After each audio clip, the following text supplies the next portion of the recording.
हम इन दिनों में जिस बात के ऊपर अपना ध्यान केंद्रित कर रहे हैं वो है कि हम ये जानें,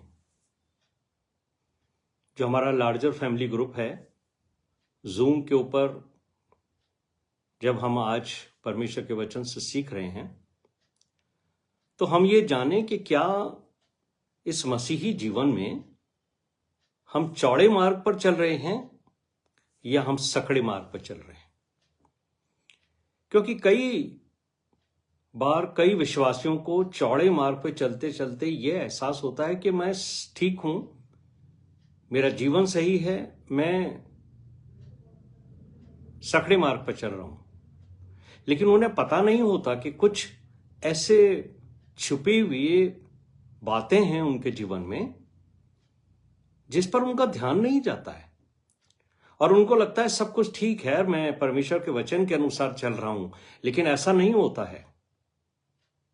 तो आज हम एक विशेष चीज के ऊपर ध्यान देंगे, वो है कि क्या एक विश्वासी के जीवन में क्रोध आता है।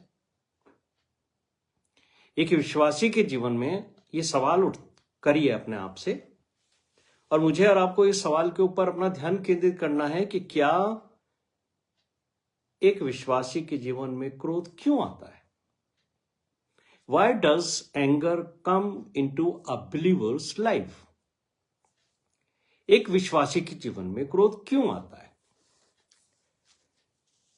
मेरे प्रिय भाइयों और बहनों, क्योंकि जब हमारा उद्धार होता है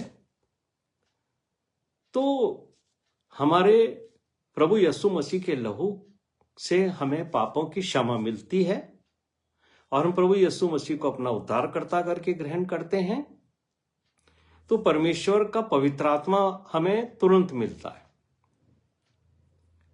और वो आत्मा हमारे आत्मा के साथ मिलकर जो पहले पाप के बंधन में थी, शैतान की आत्मा के बंधन में थी, उससे उसको मुक्त करा लेता है। लेकिन पवित्र आत्मा हमें मिल तो गया है, लेकिन हमारा जो शरीर और मन है वो एकदम से परिवर्तित नहीं होता है।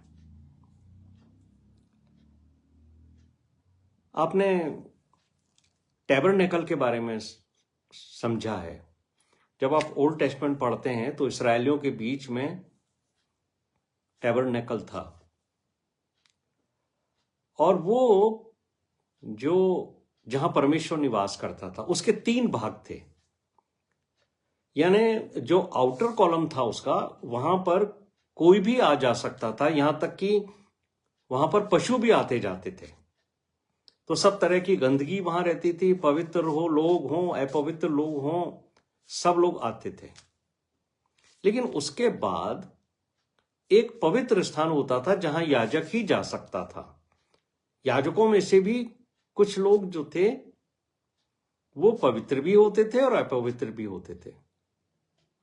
लेकिन उसके बाद जो तीसरा स्थान था वो था अति पवित्र स्थान, और अति पवित्र स्थान में महायाजक जाते थे और वो पहले अपने आप को पूरी रीति से तैयार करते थे अपने लिए और अपने इस्राएल जाति की पापों की क्षमा के लिए पहले से प्रार्थना करके तैयारी के साथ वो वहां जाते थे। तो जो 3 हिस्से टैबरनेकल के हैं, हमारा जो शरीर है वो भी 3 हिस्सों में बटा हुआ है। हमारा शरीर भी एक तरह का टैबरनेकल है। हमारा बाहरी शरीर जो है, जो टैबरनेकल का आउटर हिस्सा था, जो फ्लैश है हमारा, वो उसका बाहरी हिस्सा है। और यहां पर शैतान कई बार हमारे को इस शरीर के अंदर, इस बाहरी शरीर के द्वारा हमें टेम्प्ट करता है और हमें पाप में गिरा देता है। उसके बाद आता है हमारा मन, जिसको हम कहते हैं सोल। ये मन और हमारा मस्तिष्क, हमारा ब्रेन, जहां हमारे विचार उठते बैठते हैं, यहां तक भी शैतान जो है वो अपनी एंट्री रखता है। लेकिन तीसरा स्थान है जो हमारे शरीर के अंदर पवित्र स्थान है, और वो है अति पवित्र स्थान हमारी आत्मा का। तो जब परमेश्वर की आत्मा हमारी आत्मा को कंट्रोल कर लेती है, तो परमेश्वर की आत्मा वहां निवास करती है, वहां किसी और को प्रवेश की अनुमति नहीं होती। तो परमेश्वर का आत्मा हमारी आत्मा को, जब हमारा शरीर और हमारा सोल, हमारे मन कोई गलती करता है, तो परमेश्वर की पवित्र आत्मा हमारी आत्मा को कायल करती है और बताती है कि तुम्हारा मन, तुम्हारे मस्तिष्क के अंदर क्या चल रहा है और क्या कार्य करके तुमने पाप कर लिया। तो आप ये समझ लीजिए कि हमारा फ्लैश और हमारी सोल, हमारी भावनाएं, हमारा स्वभाव, ये धीरे धीरे बदलता है। एक दिन से कोई चेंज नहीं आता कि आज आपने यीशु मसीह को ग्रहण किया और दूसरे दिन से आप बिल्कुल फर्क हो गए। एक दिन पहले तक आप कुछ और व्यक्ति थे, और जैसे ही आपने यीशु मसीह को ग्रहण किया और आपके लाइफ में एकदम से चेंज आ गया। ऐसा नहीं होता, क्योंकि हमारा शरीर और हमारा मन जो है वो कई बार शैतान के लिए एक तरह से हमारा वो बैटलफील्ड है जहां पर शैतान हमारे साथ लड़ता है। इसीलिए बाइबल जो है वो इफिसियों के 4 अध्याय के 22 से और 24 पद के अंदर इस बात को पौलुस बहुत ही स्पष्ट रूप से कहते हैं कि पुराने मनुष्यत्व को उतार डालो और अपने मन के आत्मिक स्वभाव में नए बनते जाओ। नए बनते जाओ, ये एक प्रोसेस है, लॉन्ग प्रोसेस है, ताकि हम सिद्धता की ओर बढ़ते चले जाएं। और जब से हमारी इच्छा होगी कि हम सिद्धता की ओर बढ़ें, तो एक दिन हम सिद्धता में बढ़ते बढ़ते जो है प्रभु यीशु मसीह के पीछे चलने के लायक बन जाएंगे। B renewed in the spirit of your mind. जो ये स्पिरिट ऑफ माइंड है, इसके ऊपर शैतान हमारे अटैक कर सकता है। इसलिए पौलुस जो है वो मसीहों के लिए ये बात कहते हैं कि पुराने जीवन को पूर्णतः समाप्त करो, पुराने जीवन को एक तरह से काट डालो और यीशु मसीह के जीवन को ग्रहण कर लो। तो हमारा जो यीशु मसीह है वो पुराने जीवन में अपना नया जीवन नहीं जोड़ता है कि पुराना जीवन को यीशु मसीह ने अपने नए जीवन में जोड़ दिया और वो कंटिन्यू करा। नहीं, आपको पुराने जीवन को पूर्णतः पूरे तरीके से अपने जीवन से, अपने चरित्र से दूर करना पड़ेगा, तब यीशु मसीह का चरित्र आपके अंदर आएगा। तो ये जो ओल्ड नेचर है हमारा, इसको जब तक हम कट नहीं करेंगे, हम इसको दूर नहीं करेंगे अपने जीवन से, तब तक हमारे अंदर नया नेचर, न्यू नेचर जो है वो डेवलप नहीं होगा। और यीशु मसीह जो हमारा नया जीवन है, जब वो बन जाएगा तो हमारे जीवन में, हमारे चरित्र में प्रेम और क्षमा, ये दो चीज जो हैं वो तुरंत आने लगेगी। रोमन्स चैप्टर 12 वर्स 2 के अंदर पौलुस ने इस बात को कहा है कि तुम्हारे मन के नए हो जाने से तुम्हारा चाल चलन भी बदलता जाए। अगर हम ये क्या है, हमारा मन नया हो गया है, हमारी सोल बदल गई, तो हमारा चरित्र भी बदलना चाहिए। और पौलुस यही कह रहे हैं कि तुम्हारा चाल चलन बदलता जाए। But it is a long process. पुराने जीवन की जो जड़ें हैं वो शैतान ने आदम के जीवन के साथ जोड़ रखी हैं, जिसे हम आदम का बीज भी कहते हैं। तो हमारा जीवन जब आदम के नेचर से जुड़ा हुआ है, इसलिए क्रोध जो है वो आता है और हमें वो दिखता नहीं है कि हम क्रोध कर रहे हैं। लेकिन एक बात और है कि यीशु मसीह को ग्रहण करने से आपका उद्धार हो गया है, उसके बावजूद भी अगर आपको क्रोध आता है, आप गुस्सा करते हो, इसका यह मतलब नहीं है कि आप आत्मिक नहीं हो। यह इस बात का सबूत है कि आप आत्मिकता की ओर बढ़ते चले जा रहे हो, यानी आपने यीशु मसीह के नेचर को एडॉप्ट कर लिया है और आप आत्मिकता की तरफ बढ़ रहे हो, यानी सेंटिफिकेशन का प्रोसेस आपका चल रहा है। क्रोध आ सकता है, ये स्वाभाविक है, लेकिन आपको जो होली स्पिरिट है वो याद दिलाएगी कि यीशु मसीह ने क्रोध करने से मना किया। ये जब आपको एक हल्की और धीमी आवाज आती है कि यीशु मसीह ने आपको क्रोध करने से मना किया है, तब आप कायल होते हो और आपका मन थोड़ा सा दुखी होता है कि मैंने क्रोध क्यों किया। जिस दिन आपको क्रोध करने के बाद ये एहसास हो जाए, ये फील होने लगे कि मैं क्रोध कर रहा हूं, मुझे क्रोध नहीं करना चाहिए था, क्योंकि पवित्र बाइबल यीशु मसीह के द्वारा मुझे सिखाती है कि तुम्हें क्रोध नहीं करना है, क्योंकि यीशु मसीह ने क्रोध को हत्या के बराबर बनाया। तो हमें आज इस बात पर हमें ध्यान रखना है कि हमारे जीवन के क्रोध की जड़ें क्या हैं, roots of anger in our life. आपने यूहन्ना बपतिस्मा देने वाले का वो पद पढ़ा होगा। उसने कहा है कि कुल्हाड़ा पेड़ों की जड़ पर रखा हुआ है, जो जो पेड़ अच्छा फल नहीं लाता वो काटा और आग में झोंका जाता है, झोंका जाएगा। यानी ये जब न्याय का दिन होगा, ये उस समय की बात हो रही है कि अगर आप अपने जीवन में अच्छे फल नहीं लाए तो आपको काट दिया जाएगा और आपको नर की आग में झोंक दिया जाएगा। लेकिन आपको कैसे पता पड़े कि मैं जो हूं, मेरी जो जड़ें हैं वो अभी उसी पुराने नेचर से जुड़ी हुई हैं। तो अगर आप क्रोध करते हो तो इसका मतलब है कि एक जड़ जो क्रोध की आदम के नेचर में थी, वो उसके नेचर से कैन के नेचर में आई थी।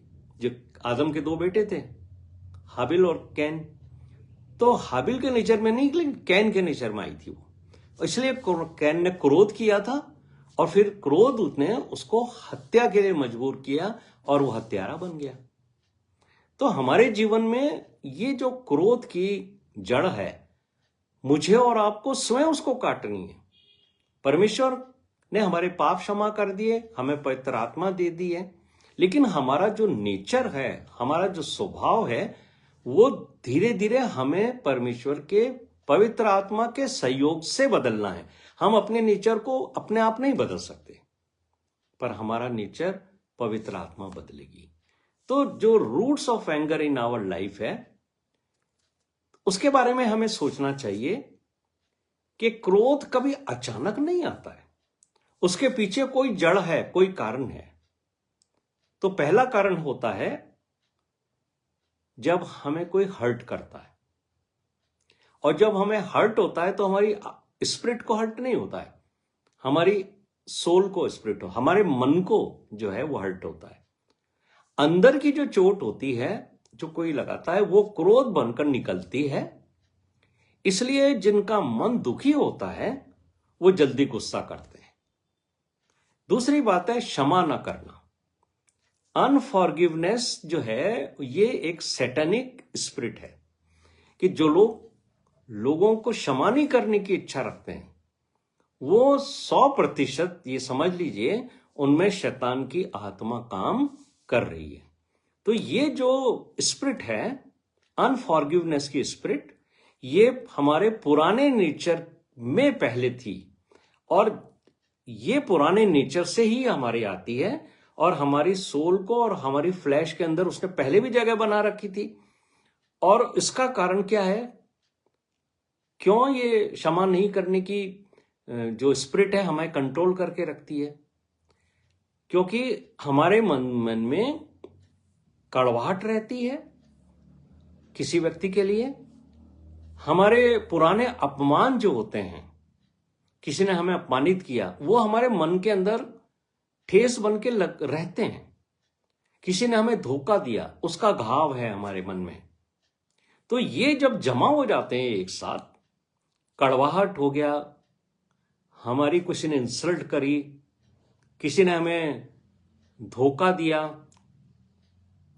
ये क्रोध बनकर जो हैं वो हमारे जीवन में प्रदर्शित होते हैं, बाहर आते हैं ये। तीसरी बात है प्राइड। अगर हम घमंडी हैं तो आप समझ लीजिए कि हम क्रोध करेंगे। और अगर मैं आपसे पूछूं, जितने भी लोग मुझे सुन रहे हैं, कि क्या आप घमंडी हो, एक भी व्यक्ति इस बात को स्वीकार नहीं करेगा कि मैं घमंडी हूं। बोले नहीं, मैं घमंडी नहीं हूं। लेकिन आजकल क्या है, ये जो प्राइड वर्ड है, इसका एक पॉजिटिव सिनोनिमस आ गया है। और वो क्या है, लोग कहते हैं भाई मैं तो अपनी सेल्फ रिस्पेक्ट जो है उस पर ध्यान देता हूं। तो सेल्फ रिस्पेक्ट है, या कोई कहे मैं अपनी डिग्निटी पे ध्यान देता हूं, ये बेसिकली प्राइड के सिनोनिमस हैं। इससे आपको लगता है कि ये पॉजिटिविटी है, पॉजिटिव बातें हैं, लेकिन बेसिकली ये घमंड है। तो जब लोग कहते हैं कि मुझे रिस्पेक्ट चाहिए, मैं अपनी रिस्पेक्ट का ध्यान देता हूं, तो ये बात हो गई कि मुझे दूसरों से रिस्पेक्ट चाहिए। लेकिन दूसरे लोगों से जब आप आदर की अपेक्षा करते हो, तो दूसरे लोग आपको आदर देंगे, जब ही तो आपको आदर मिलेगा। लेकिन आपके अंदर एक इच्छा है, मेरी सेल्फ रिस्पेक्ट है। तो जब आप सेल्फ रिस्पेक्ट दूसरों से चाहते हो और वैसा नहीं मिलता है, यानी दूसरे आपको वो रिस्पेक्ट नहीं देते जिसकी आपने उम्मीद कर रखी थी, तो आपका ईगो हर्ट होता है।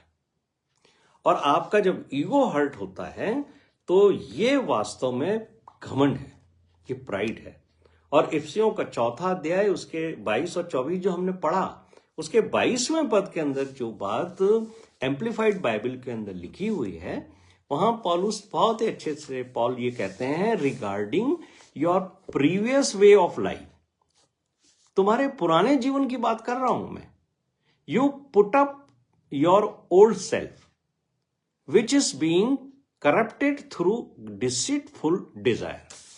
ये जो डिसीटफुल डिजायर्स थी ना, उसकी वजह से तुम्हारा पुराना नेचर करप्टेड था। तो ये डिजायर्स छोड़ दीजिए। लोगों से ये उम्मीद मत कीजिए कि वो आपको रिस्पेक्ट देंगे। आपको लगता है मेरी सेल्फ रिस्पेक्ट है मेरी, अगर कोई कुछ कह देता है आपको, तो आपको हर्ट हो जाता है। आप कहते हो मेरी सेल्फ रिस्पेक्ट डिस्टर्ब हो गई, मेरी भी अपनी एक डिग्निटी है। लेकिन मेरे प्रिय भाइयों और बहनों, जैसे ही आपका नेचर में चेंज आता है, तो एक खास परिवर्तन होता है। जो ओल्ड नेचर है उसमें इंसान क्या सोचता है, आई एम समथिंग, मैं कुछ हूं, तो मुझे रिस्पेक्ट मिलनी चाहिए। लेकिन जब आप न्यू नेचर में आते हो, जो यीशु मसीह का नेचर है, तो वहां आता है आई एम नथिंग, मैं कुछ नहीं हूं। और यीशु मसीह ने मुझसे और आपसे क्या कहा था, मत्ती के 11वें अध्याय के 29वें पद में, मुझसे सीखो मैं नम्र और दीन हूं। यानी ये बात सीखने की है, ये अपने आप डेवलप नहीं होगी आपके अंदर कि आप यीशु मसीह को आपने ग्रहण कर लिया, आपका उद्धार हो गया, तो आप एकदम से नम्र और दीन हो जाओगे। नहीं, यीशु मसीह ने स्पष्ट कहा है, ये आपको सीखनी पड़ेगी और फिर धीरे धीरे आपको अपने चरित्र में इसको डेवलप करना पड़ेगा। और यीशु मसीह जो हैं, हम उनके जीवन से देखते हैं कि यीशु मसीह जो हैं, वो उनका अपना भी कुछ डिजायर थी, लेकिन गेत्सेमनी बाग में उन्होंने परमेश्वर पिता के सामने ये बात कह दी कि प्रभु मेरी इच्छा नहीं पर तेरी इच्छा पूरी हो। यानी यीशु मसीह की एक डिजायर तो थी, लेकिन यीशु मसीह ने परमेश्वर पिता के सामने क्या कहा, आई एम नथिंग, मैं कुछ नहीं हूं प्रभु, जो हैं वो आप ही हैं, इसलिए आपकी इच्छा पूरी हो। तो फिलिपियों का 2 अध्याय उसके 5 से 9 पद जो पढ़े गए, उसके अंदर 5वें पद के अंदर पौलुस जो हैं वो ये कहना चाह रहे हैं कि हमारे पास वैसा ही माइंड ऑफ ह्यूमिलिटी होना चाहिए जैसा प्रभु यीशु मसीह के पास था। जब वो ये कहते हैं कि वैसा ही मिजाज रखो, वैसा ही स्वभाव रखो जैसा यीशु मसीह के पास था, तो वैसा मिजाज आएगा कैसे, जब हम यीशु मसीह की बात को समझेंगे जो उन्होंने मत्ती 11:29 में कही, मुझसे सीखो। तो 6 पद के अंदर फिलिपियंस चैप्टर 2 वर्स 5 और 6 के अंदर क्या है लिखा, उसने परमेश्वर के स्वरूप में होकर भी परमेश्वर के तुल्य होने को अपने वश में रखने की वस्तु ना समझा। He was God. भाई वो परमेश्वर था जब वो पिता के साथ स्वर्ग में था, लेकिन जब वो पृथ्वी पर आया तब भी वो परमेश्वर था और साथ ही साथ वो मनुष्य भी था। तो यीशु मसीह के पास जो divine attribute as a God थे, है ना, उसको उसने संसार में आने के बाद सरेंडर नहीं किया, छोड़ नहीं दिया। यही बात मुझे और आपको समझनी चाहिए कि लेकिन वॉलेंटरली स्वयं से उसने इस डिवाइन पावर को अपने लिए कभी इस्तेमाल नहीं किया। मैं आपको एग्जांपल देकर समझा देता हूं। उसके पास डिवाइन पावर्स थी, वो खुदा था। इसलिए जब एक विधवा का बेटा मर गया और उसकी अर्थी आ रही थी, तो यीशु मसीह ने रुककर उस पर तरस खाया और उसको जीवित कर दिया। मनुष्य के बस का नहीं है कि कोई मनुष्य किसी मृत्यु पाए हुए व्यक्ति को जीवित कर ले, लेकिन यह परमेश्वर के हाथ में है ये। लेकिन यीशु मसीह ने अपने लिए इस्तेमाल नहीं किया इस बात को कि जब जंगल में उपवास काल के बाद शैतान ने आकर उससे कहा कि तू भूखा है तो रोटियों को कह पत्थर बन जा, यहां जंगल में कोई नहीं है तुझे देखने वाले के लिए। और अगर यीशु मसीह पत्थरों से कहते कि रोटी बन जाओ तो रोटी बन भी जाते और उसकी भूख मिट भी जाती। लेकिन उसने इस पावर को अपने लिए इस्तेमाल नहीं किया।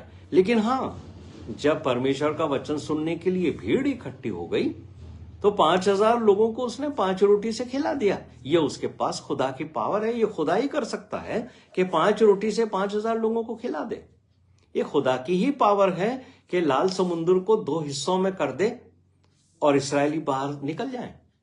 तो मेरे प्रिय भाइयों और बहनों, 7वें पद के अंदर जो बात पौलुस ने कही है कि अपने आप को उसने शून्य कर दिया, उसने जीरो कर दिया। I am nothing. हे प्रभु, आप हैं जो कुछ हैं, मैं कुछ नहीं हूं, क्योंकि मेरे पिता के सामने मेरी कोई इच्छा भी नहीं। और जो मैंने आपको बताया ना गेत्सेमनी बाग में, ये एकदम से स्पष्ट है कि प्रभु यीशु मसीह ने परमेश्वर के सामने इस बात को कह दिया, मेरी नहीं पर आपकी इच्छा पूरी होता है। तो परमेश्वर का यदि कोई व्यक्ति जो हर अपने काम और योग्यता के द्वारा परमेश्वर को आदर देना चाहता है, वो अपने आप को कुछ भी नहीं समझता। लेकिन जिसके पास घमंड है, वो व्यक्ति जो है वो अपने कार्यों से परमेश्वर को आदर नहीं देता। वो अपने लिए सेल्फ रिस्पेक्ट चाहता है। और यीशु मसीह ने मना किया था, उदाहरण देके मना किया उन्होंने कि तुम जो हो वो इन फकी फरीसियों के जैसे मत हो ना, जो आदर चाहते हैं, अपने लिए ऊंचा स्थान ग्रहण करना चाहते हैं, क्योंकि उनको सेल्फ रिस्पेक्ट चाहिए। और परमेश्वर का वचन कहता है कि आदर परमेश्वर की ओर से मिलता है तो वो स्थायी होता है। लेकिन अगर आप अपने पद के अनुसार जोर जबरदस्ती से लोगों से कोई आदर लेना चाहो, वो क्षणिक भर का होता है, थोड़े समय बाद वो आदर चला जाता है। इसलिए ये जो लोग होते हैं वो कभी कभी घमंड के कारण क्रोध करते हैं। तो क्रोध भी उस व्यक्ति के पास हरगिज नहीं आएगा जो ये सोचता है आई एम नथिंग, मैं कुछ भी नहीं।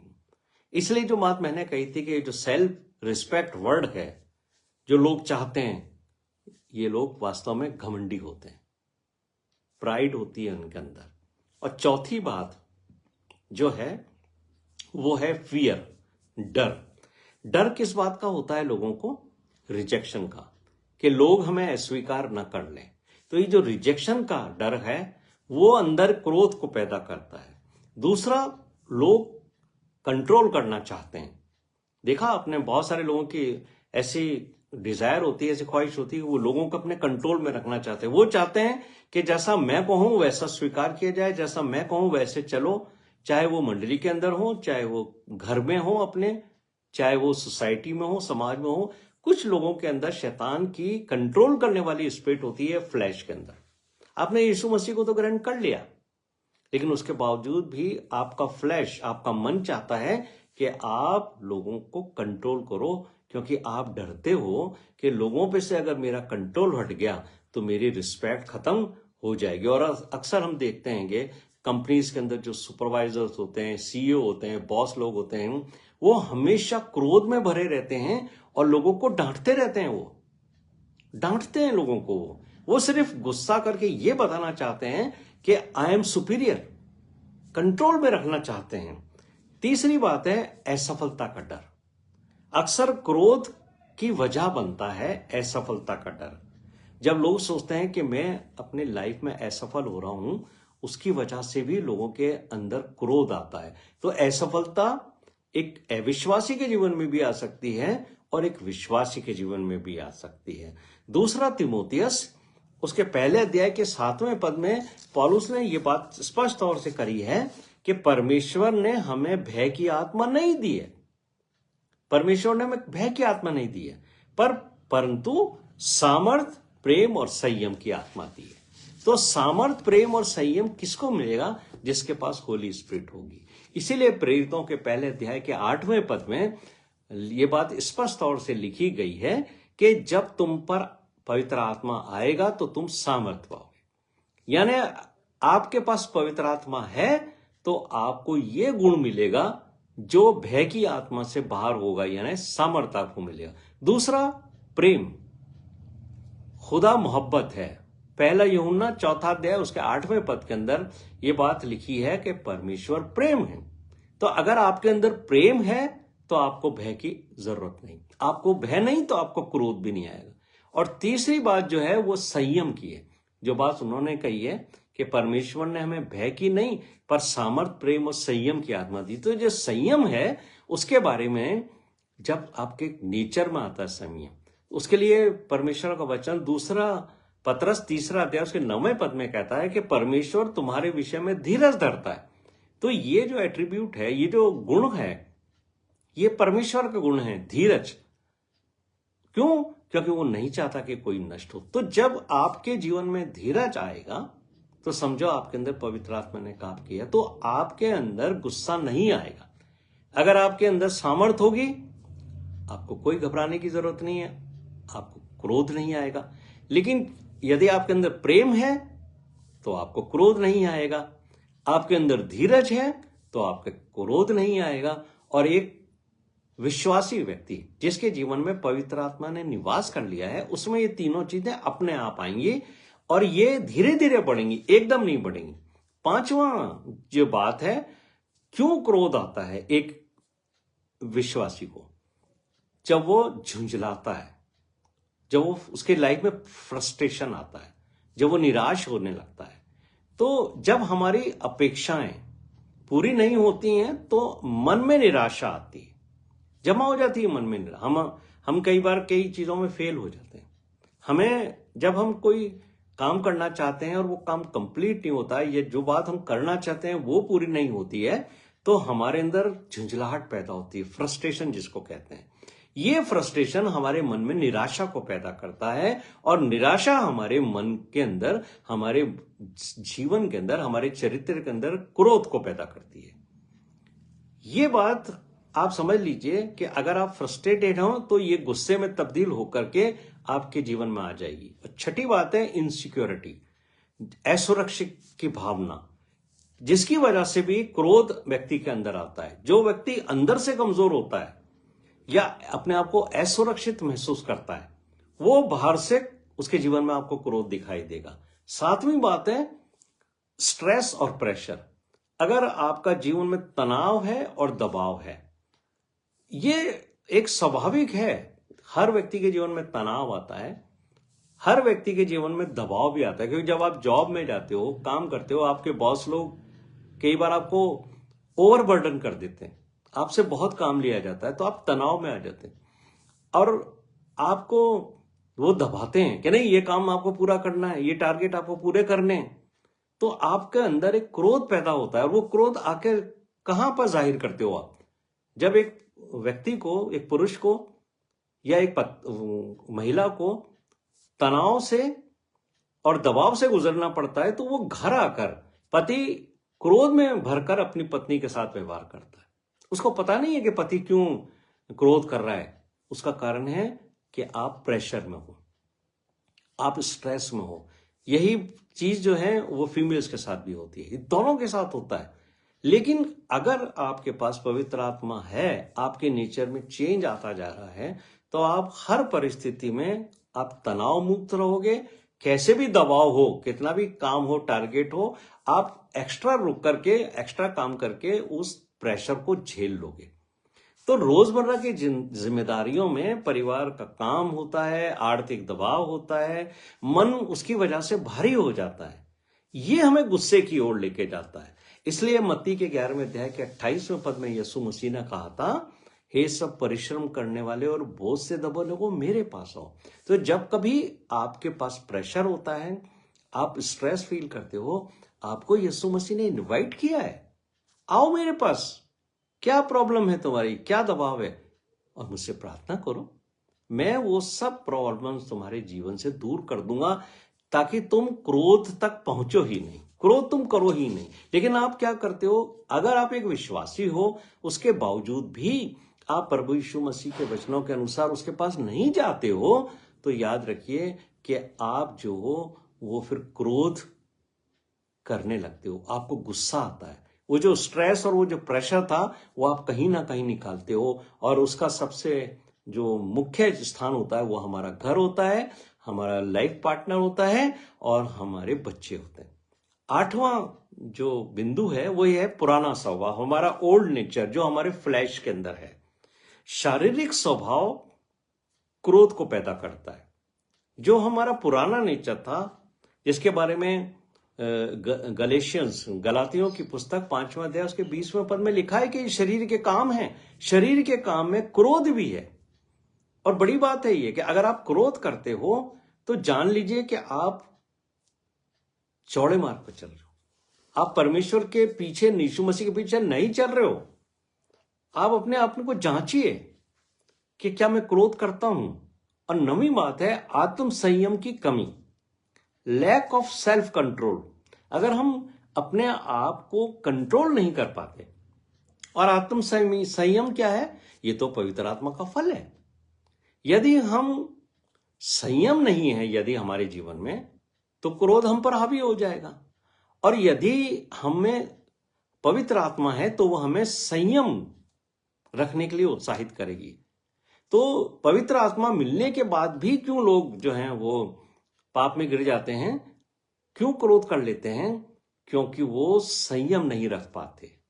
तो ये जो एट्रीब्यूट है, ये जो स्वभाव, ये जो गुण है यीशु मसीह का, संयम का, ये पवित्र आत्मा से कहिए कि प्रभु मैं क्रोध कर लेती हूं, मैं क्रोध कर लेता हूं, आप मुझे संयम दीजिए प्रभु, मुझे उसी समय रोक दीजिए जब क्रोध आए। तो आप जब संयम कर रखोगे तो बड़े बड़े आपकी लाइफ से जो है ना तूफान दूर हो जाएंगे। इसीलिए एक फ्रेज है कि 1 moment of patience can avoid so many disasters in your life. बड़े बड़े तूफानों को आप संयम रख लीजिए थोड़ी सी देर, वो निकल जाएंगे। तो संयम जो है, जो व्यक्ति रखता है उसके ऊपर क्रोध कभी हावी नहीं होता। और 10वीं बात है, ये बिहेवियर है जो हमें फैमिली के पास तरफ से भी आता है, सीखा हुआ स्वभाव, लर्नेड बिहेवियर कैसे हैं, इसे बड़ा अजीब सा शब्द है ये। कुछ लोग ऐसे परिवार में या ऐसे वातावरण में बड़े होते हैं, पैदा होते हैं, फिर वही वहां पर बढ़ते हैं, आगे जाते हैं। उनकी परवरिश ऐसे स्थान पर होती है जहां हमेशा कोई ना कोई गुस्से में रहता है। चाहे आपके ग्रैंड पेरेंट्स हों वो गुस्से में रहें, चाहे आपके पेरेंट्स हों, आपके पापा हों, मम्मी हों, घर के अंदर गुस्से का माहौल रहता है। तो ऐसे लोग जो हैं वो क्रोध को सीख लेते हैं कि ये तो ह्यूमन नेचर है। वो कहते हैं कि ये तो मानव स्वभाव है अभी क्रोध आना। लेकिन नहीं मेरे प्रिय भाइयों और बहनों, यीशु मसीह ने अपनी शिक्षा में स्पष्ट कहा है, मेरे पीछे चलने वाला व्यक्ति क्रोध नहीं कर सकता। यीशु मसीह ने मत्ती के 5वें अध्याय में ये बात कही है कि यदि तुम क्रोध करते हो तुम हत्या के बराबर कार्य कर रहे हो। यीशु मसीह ने हत्यारे को क्रोध करने वाला व्यक्ति बचाया। क्रोध करने वाला व्यक्ति एकदम से हत्यारा नहीं हो जाता। जहां से शुरू होता है हत्यारा बनना, वो है क्रोध का पहला स्टेप, जहां पहले आप इरिटेट होते हो। अगर आपने इरिटेशन को नहीं रोका तो वो आपके क्रोध में कन्वर्ट हो जाता है। और गुस्सा जो है वो आपके मन के अंदर जलन को पैदा करता है। जलन बदला लेने की भावना को पैदा करती है, और आप उस बदला लेने की भावना गुस्से से भरकर चलते रहते हो। और फिर कभी आपको मौका मिलता है तो ये जो बदला लेने की भावना है वो अटैक करती है, काम करती है, और फिर आप उस व्यक्ति की हत्या कर देते हो, जिससे आपका मन क्रोधित होता है।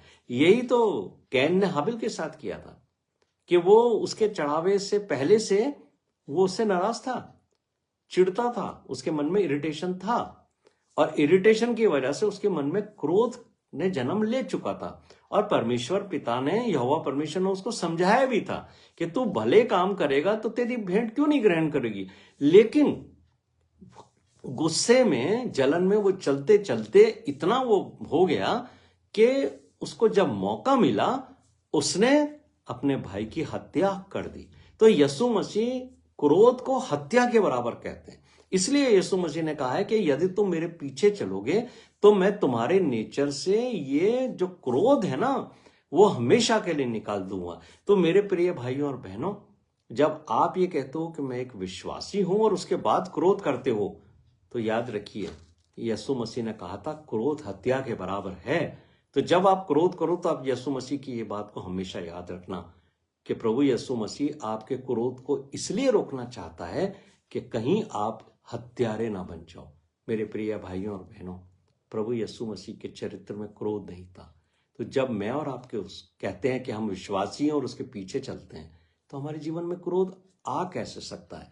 पर क्योंकि हम प्रभु यीशु मसीह के पीछे चलते जा रहे हैं, हमारा आत्मिक जीवन जो है वो चेंज होता जा रहा है। हम आत्मिक जीवन में बढ़ते जा रहे हैं।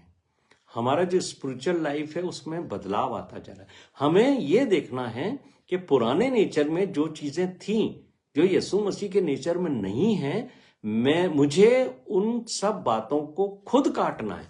कुल्हाड़ा पेड़ों की जड़ पर रखा है। तो मेरी जो पुराने जीवन की जड़ थी, यदि वो नए जीवन में भी आ रही है, यीशु मसीह को ग्रहण करने के बाद भी मैं ईर्ष्या कर रहा हूं, मैं सेल्फ सेंटर्ड लाइफ जी रहा हूं, जो मैंने पिछले दफा आपको कहा था, जो सेल्फ सेंटर्ड लाइफ है वो पुराने जीवन की है। उसको खुद को, मुझे और आपको काटना पड़ेगा कि मैं अब स्वार्थी नहीं रहूं।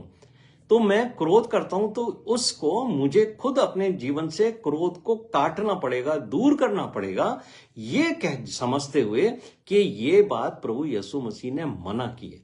तो जो होली स्पिरिट मुझे और आपको मिली है, जो मेरी और आपकी स्पिरिट के साथ रहती है, तो जब शैतान मेरे शरीर को और मेरे मन को, मेरी सोल को टच करके मुझे क्रोध में डालने लगता है, तो पवित्र आत्मा जो मेरी आत्मा में है वो हमें जरूर ये बात के लिए आगाह करती है कि क्रोध मत करो, क्योंकि प्रभु यीशु मसीह ने क्रोध करने से मना किया है। लेकिन हम क्रोध के अंदर आपा भूल जाते हैं, हम कुछ भी सुनने को तैयार नहीं होते और फिर हम वो काम करते हैं जिस पर हमें बाद में पछतावा होता है।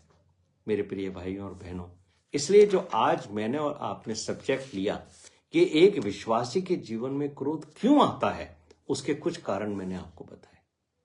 मुझे आशा है और मैं ये उम्मीद रखता हूं कि जितने लोग जूम मीटिंग में मेरे साथ हैं, जो मेरा लार्जर फैमिली ग्रुप है, जिनके लिए मैं आज इस संदेश को लेकर आया हूं, हम सबको प्रभु यीशु मसीह के जीवन से सीखना है कि जब उसके जीवन में क्रोध नहीं था तो मेरे जीवन में क्रोध क्यों है। इसका मतलब है कि मैंने उद्धार पाने के बाद भी अपने पुराने नेचर के, जो मेरे को पहले मेरा नेचर था, वो मुझे कंपेल कर रहा है, मुझे उत्साहित कर रहा है, मुझे मजबूर कर रहा है। इन कारणों की वजह से मैं क्रोध में आता हूं। इसलिए पौलुस ने जो बात कही है 2 कुरिन्थियों 5:17 में कि अब जो मसीह में है ना, जब हम यीशु मसीह में आ जाएंगे तो हमारा पूरा चरित्र बन जाएगा। They are new creation. हम नए क्रिएशन में कन्वर्ट कब हो जाएंगे?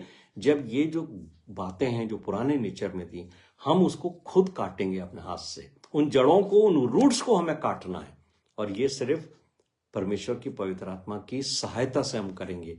इसलिए ये प्रार्थना करें, यदि मैं क्रोध करता हूं या यदि मैं क्रोध करती हूं तो हे प्रभु, तेरी पवित्र आत्मा मुझे तुरंत कायल करे और बताए कि प्रभु यीशु मसीह ने, जो तुम्हारा उद्धार करता है, जिसने तुम्हारे पापों को क्षमा किया, तुम्हारा उद्धार किया है, वो तुम्हें कहता है कि क्रोध मत करो, क्योंकि क्रोध हत्या के बराबर है। आइए हम प्रार्थना करें।